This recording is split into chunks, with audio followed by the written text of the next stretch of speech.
সুন্নতি কাদিয়ানি রাফেজি শিয়া খারেজি হাত ঝাড়ুয়া পাফাড়ুয়া এদের বাড়িতে ছেলে মেয়ের বিয়ে দেওয়া যাবে না, যাবে না, যাবে না। বেশক যদি কেউ দেয় তো ওই বিয়ে কোন সুন্নি মৌলবীর পড়ানো যাবে না। বেশক পড়ানো যাবে না। শোনেন, কোন বাড়িতে মুসলিমের বাড়িতে ডিজে বাজানো হারাম, হারাম, হারাম।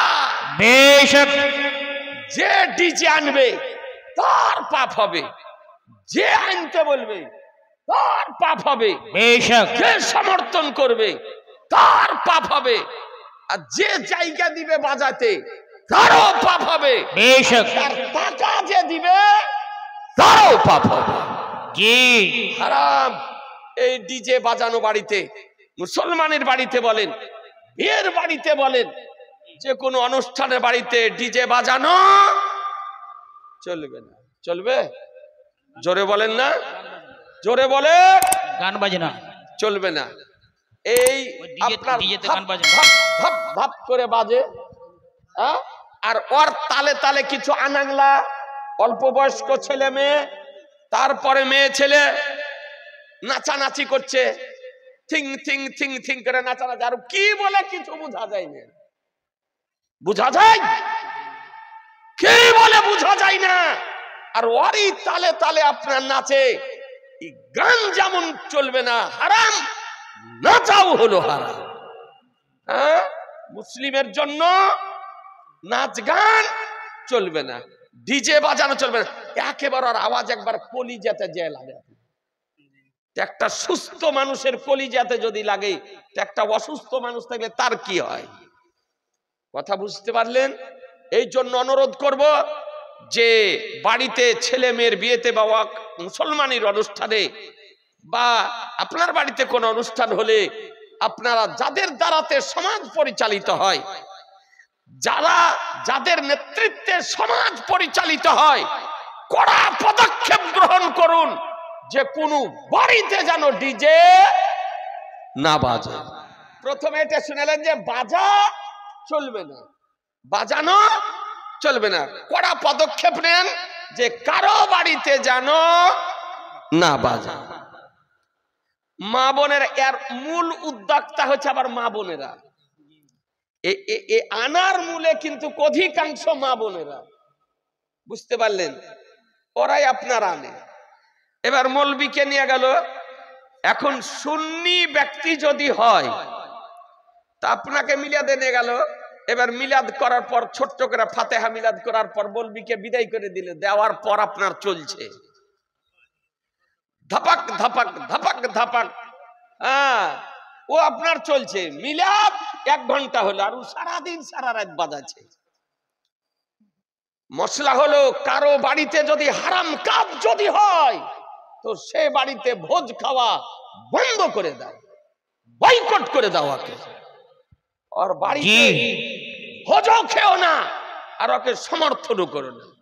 এই মা বোনেরা হ্যাঁ গো ডিজে কেন বাজছে? বলছে মুফতি সাহেব কি করবো, লাতিকে বুঝিয়ে পারলাম না, কে বলছে পোতাকে বুঝিয়ে পারলাম না, কে বলছে জামাইকে বুঝিয়ে পারলাম না। সব অজুহাত বাহানা আপনার। জামাইয়ের বাহানা, পোতার বাহানা, নাতির বাহানা দিয়ে আপনার অজুহাত দেখিয়ে ডিজে নিয়ে আসলো, আর নিয়ে এসে আবার রাতে ওই ধিকধিরাধীন আপনার নাচানাচি চলছে। মা বোনদেরকে বলবি, মা সাবধান হয়ে যান, সতর্ক হয়ে যান। যদি ডিজে না আনার জন্য জামাই যদি রাগ করে, রাগ করতে দেন, ওর বুকে লাত মেরে ওকে বাড়ির বাইর করে দেন। পোতা যদি রাগ করে, নাতি যদি রাগ করে, ওকে রাগ করতে দেন। তাই বলে কারোর রাগ মিটানোর জন্য হারাম কাজ করা বাড়িতে চলবে না, চলবে না, চলবে না।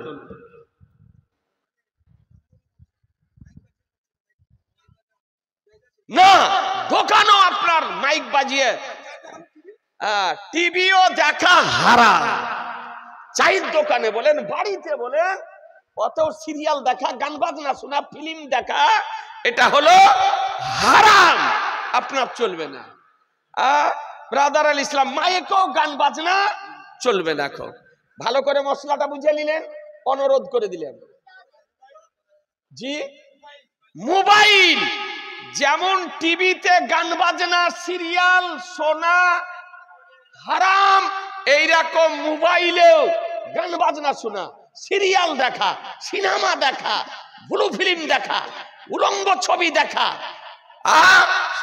সব কিছু হারাম। মোবাইল আপনি ভালো জিনিস দেখুন, মোবাইলে যে আপনি ফিল্ম দেখবেন, সিনেমা দেখবেন, সিরিয়াল দেখবেন, নোংরা ছবি দেখবেন, আপনার শরীয়তে জায়েজ না, এত আপনার হারাম। কথা বুঝে নিলেন? আচ্ছা, দেওবন্দ বেরেলির বিয়ে, আচ্ছা এটাকে ক্লিয়ার করতে দেন। তাহলে মশলাটা বুঝে নিলেন। এতে যেমন টিভিতে চলবে না, মোবাইলেও চলবে না। মোবাইলে ভালো জিনিস শোনেন, ওয়াজ শোনেন, নাচ শোনেন, গজল শোনেন, ভালো আলোচনা শুনেন, চলেন। আর কি চলবে না? যুবকেরা শুনে নাও ভালো করে, এই মোবাইলে লুডু খেলা, তারপরে এই মোবাইলে তাস খেলা, ক্যারাম বোর্ড খেলা, পাবজি খেলা, ফ্রি ফায়ার খেলা, গেম খেলাও মোবাইলে হারাম। কেউ যদি থাকো আজ কি তোবা করে না, কোন ধরনের গেম খেলা মোবাইলে যাবে না। আপনার রাত 12টায় 1টাতে দেখছি ব্রিজের ওপরে বসে আছে, সাপের ভয় নাই, পোকামাকড়ের ভয় নাই, রাস্তার ধারে এইরকম করে আপনার হিলিয়া চলে আপনার হিলিয়ে চলে যায়, কোনো দিকে আর খেয়াল নাই। ওকে বাঘে খাবে কি, শিয়ালে খাবে কি, সাপে খাবে। আমি যুবকদেরকে বলবো যে মোবাইলে পাবজি খেলা, ফ্রি ফায়ার খেলা, গেম খেলা, আর একটা শুনেন, আইপিএল খেলা হারাম, পাকা জুয়া। অনেক ব্যক্তির বাড়ির টিন আপনার নাই, টিন উড়ে গিয়েছে এই আইপিএল খেলতে গিয়ে। পাকা জুয়া, আইপিএল খেলা পাকা জুয়া। সুতরাং আইপিএল খেলা আপনার যাবে না। আপনি যে তাস খেলবেন বা ক্যারাম বোর্ড খেলবেন, আল্লাহর নবী বলেন লা তালাবু বিল আসাবে, আঙ্গুলের খেলা খেলিও না। এমনিও ক্যারাম বোর্ড খেলতে পাবেন না, টাইম পাসের জন্য তাসও খেলতে পাবেন না, ওটাও না চাই। কথা বুঝতে পারলেন? গুনাহ থেকে বাঁচেন। নেকি যদি করতে না পারেন তো কমপক্ষে গুনাহ থেকে বাঁচেন। এটা তো পারবেন। ভাইদেরকে বলবো, যুবকদেরকে বলবো, মা বোনদেরকে বলবো, মা গান বাজনা শুনিয়েন না, সিরিয়াল দেখিয়েন না, মোবাইলে ভালো জিনিস শোনেন, ওয়াজ-নসিহত শোনেন, বিজ্ঞ আলেমদের আলোচনা শোনেন, ইনশাআল্লাহ আপনাদের আমল ভালো হবে। আর কোন বাড়িতে যেন এটা না হয়। আর একটা কথা বলে দিই আপনাদের, কোন বাড়িতে ছবি করার জন্য ক্যামেরা বিয়েতে আনবেন না, এটা হারাম। দেখছি বাড়িতে পা লম্বা করে শোয়ার জায়গা নাই, অথচ বিয়ের দিন এইরকম বড় আপনার রানিং ক্যামেরা এনেছে, দিয়ে বিয়ে যাচ্ছে তো মোটর সাইকেলে পিছনে বসে রানিং ক্যামেরা করছে ছবি। তারপরে কেমন করে বর গেল তার ছবি, কেমন করে গাড়ি থেকে নামালো তার ছবি, কেমন করে ওকে চেয়ারে বসালো তার ছবি, কেমন করে হাত ধোয়ালো তার ছবি, কেমন করে খাওয়ালো তার ছবি, কেমন করে শ্বশুরে বিটিকে সঁপে দিল তার ছবি, কেমন করে শালিরে আপনার মিষ্টি খাওয়ালো তার ছবি, কেমন করে হলুদ মাখালো তার ছবি, কেমন করে বাড়িতে আসলো তার ছবি। এই সমস্ত বিনা প্রয়োজনে ছবি করা হারাম। মুসলমান বিনা প্রয়োজনে ছবি করা জায়েজ নয়, হারাম। আপনি ফালতু অপচয় করলেন। ওই টাকাটা, বিয়েটাকে সস্তা করেন, বিয়েটাকে সহজ করেন। ওই হারাম টাকাটা 20,000, 15,000, 20,000, 30,000 একটা ক্যামেরার ভাড়া। দুদিনের জন্য হলুদ মাখার জন্য ক্যামেরা নিয়ে এলো, বিয়ের জন্য ক্যামেরা নিয়ে এলো, থুবড়ার জন্য ক্যামেরা নিয়েছে, ছবি করতেছে। 20,000, 15,000, 30,000 করে ওই টাকাটা বাঁচান, বাঁচিয়ে একটা আপনার ছেলের বিয়ের খুশিতে একটা অসহায়কে সাহায্য করেন, একটা দুস্থ মানুষকে সাহায্য করেন, একটা চিকিৎসা করাতে পারছে না তাকে সাহায্য করেন, একটা গরিবের মেধাবী ছেলেকে আপনি সাহায্য করেন। ছেলের বিয়ের খুশিতে, মেয়ের বিয়ের খুশিতে আপনার সদকায়ে জারিয়া হয়ে যাবে বেশক। আর আপনি ডিজে যেতে খরচ করবেন, হারাম হবে। আপনি ক্যামেরাতে খরচ করবেন, হারাম হবে। এ টাকাকে বাঁচান, সহজ করেন বিয়েটাকে। আজকে বিরাদার আর ইসলাম গুনাহ থেকে বাঁচবেন। হ্যাঁ, হলুদ কে মাখ, যে আর বিয়ে হলুদ যে কেউ মাখতে পারে গায়ের রং ফর্সা করার জন্য। বিয়ে নিজের শরীরে নিজে হলুদ মাখবে, নিজের শরীরে নিজে হলুদ মাখবে। এসব মানুষের তৈরি করা। হলুদটা মাখে কেন? যে বিয়ের শ্যামা যদি হয়, কালো যদি হয়, একটু হলুদটা মাখলে শরীরটা উজ্জ্বল মনে হয়। এই জন্য আগেকার মা বোনেরা হলুদ মাখতে বলে যে এই কালো যেন দেখতে না লাগে, শ্যামা যেন দেখতে না লাগে, মাখ একটু হলুদ মাখ। এই করতে করতে এখন ফ্যাশনে পরিণত হয়েছে। তো ছেলে বা মেয়ে বিয়ের দিন বলেন, বিনা বিনের দিনে বলেন, যে কোনো দিন বলেন, হলুদ মাখতে পারে, বিয়ের দিনও মাখতে পারে। নিজের হলুদ নিজে মাখবে। তবে মেয়েকে তার মা মাখিয়ে দিতে পারে, তার বোন মাখিয়ে দিতে পারে। বুঝতে পারলেন? তার বোন বা তার মা। তার ছেলেকে কিসের জন্য মা মাখাতে যাবে? নিজের হলুদ নিজে মাখবে। এটা গলত রেওয়াজ, এটা ভুল প্রথা। কোনো কেতাবে না যে বিয়েতে হলুদ মাখতে হবে, এটা গ্রাম্য প্রচলন। ব্রাদারে তারপরে হলুদ মাখার বাহানাতে এখান থেকে হলুদ ওখানে নিয়ে যেতেছে, ওখানকার হলুদ এখানে নিয়ে যেতেছে, আর আপনার নাচে বেড়াচ্ছে রাস্তাতে। এসব হলো বেদাতে সাইয়া করবে, সব বেদাতে সাইয়া। মা বোনদেরকে বলবো, মা যাদের বিয়ে হবে নিজের হলুদ নিজে মাখবে। যদি হলুদ গোটা শরীরে মাখতে হবে তার কোনো মানে, মুখখানে চেহারা রাখবে আর হাত খানার পা খানে, এই তো হলো। হ্যাঁ, নিজের হলুদ নিজে আপনি মাখবেন। ওসব গলত, না যাই তো হারাম। হ্যাঁ, ও সমস্ত না যাই তো হারাম, বেদাতে সাইয়া। আপনি হলুদ চেহারা খানে মাখলেন, হাত খানে মাখলেন, পাগলিনে মাখলেন, নিজের হলুদ নিজে মাখলেন। কিসের জন্য আরেকজনে মাখাবে? তারপর আবার ওকে গোসল করিয়ে দিচ্ছে, আর তারপরে গীত গায়। ইদাসে গীত গায়ে গায়। তোবা করালেন মা, ভালো করে বলছি, তোবা করালেন। যদি জাহান্নামের আগুন থেকে বাঁচতে চান, কবরের যদি পোকা মাকড়ের দংশন থেকে বাঁচতে চান, তোবা করালেন, তোবা করেন।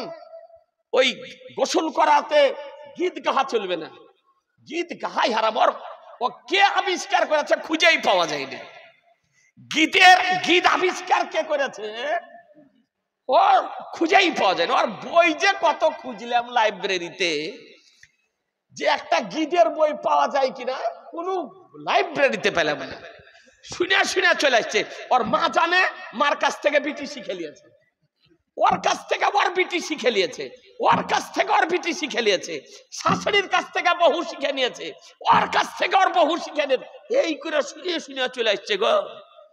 হ্যাঁ, তো মা বোনদেরকে বলবি, গীত গাহা যাবে না, নাচে নাচে গীত গাহা যাবে না। ছেলে মেয়ের গোসল করানোর সময় বিয়েতে গীত গাহা যাবে না। গাড়ি থেকে নামানোর সময় গীত গাহা যাবে না। শরীয়তে এগুলো কোনো অস্তিত্ব নেই। সুতরাং শরীয়ত মোতাবিক বিয়ের অনুষ্ঠান কাজ করে। একটা মৌলবীকে জিজ্ঞাসা করবেন কি কি করতে হবে, কানুনের শরীয়ত পড়ে বলে দিবে। কানুনের শরীয়ত, বাহারের শরীয়ত পড়ে বলে দিবে। বিয়েতে এই যে অতিরঞ্জিত হিন্দুদের দেখা দেখি সব চলে এসেছে, হিন্দুদের দেখা দেখি সব এসছে। এই জন্য মা বোনদেরকে বলি, মা শরীয়ত মোতাবিক ছেলে মেয়ের বিয়ে দেন। ডিজে যেন বাড়ি না আসে, যেন ক্যামেরা বাড়ি যেন না আসে। আর মোবাইলে ভালো জিনিস শোনেন, মোবাইলে কোনো গান বাজনা আপনি দেখবেন না, আইপিএলও খেলবেন না, আর লটারির টিকিট কেউ কাটিয়েন না। লটারির টিকিট কাটা হারাম, পাকা জুয়া। এই সমস্ত জিনিস আজকে মানুষকে ধ্বংস করছে। জি, লটারির টিকিট কি? জুয়া। কোটি টাকার স্বপ্ন দেখতেছে, টিকিট বাজছে, টিকিট নাম্বার মিলাতেছে, এক নাম্বারের লেগে ছুটে গেল, এক নাম্বারের জন্য চলে গেল, ও জীবনেও পাবে না। ওই করতে করতে বাড়ির টালি চলে গেল, দিন উড়ে গেল, আর স্বামী স্ত্রীতে ঝগড়া মিটে না। এই লটারির টিকিট কাটার জন্য অনুরোধ করে বলবে, লটারির টিকিট কেউ যদি কেটে থাকেন তোবা করে নেন, আর কেউ মদ যদি পান করে থাকেন তোবা করে নেন।